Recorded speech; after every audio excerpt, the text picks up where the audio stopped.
Dokter ungkap kondisi Kapolda Jambi dan rombongan usai dievakuasi, sebut 3 orang alami luka serius.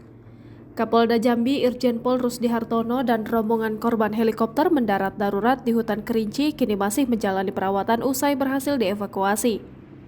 Di antara korban yang masih harus mendapat perawatan intensif adalah Kapolda Jambi Irjen Pol Rusdi Hartono yang dikabarkan mengalami patah tangan.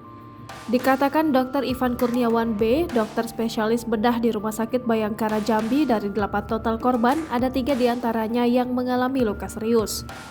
Akibat kondisi itu, butuh waktu hingga 1 minggu perawatan dari 3 orang yang mengalami luka serius untuk kembali beraktivitas. Dr.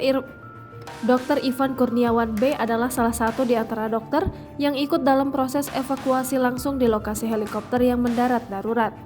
Dr. Ivan Kurniawan B. bilang, proses perawatan di Rumah Sakit Bayangkara ini nantinya seluruh rombongan akan dilakukan asesmen atau penilaian kondisi dari masing-masing korban.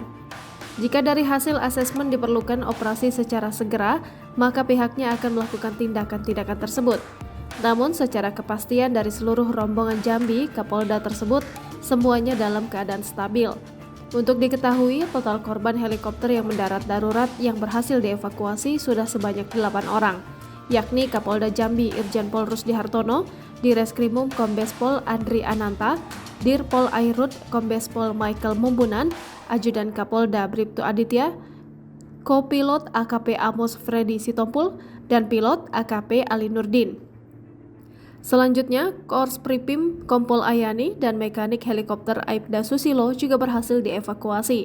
Setelah dievakuasi menggunakan helikopter ke Koni Merangin, Kapolda Jambi dan rombongan langsung dibawa ke Rumah Sakit Bayangkara Jambi untuk dirawat.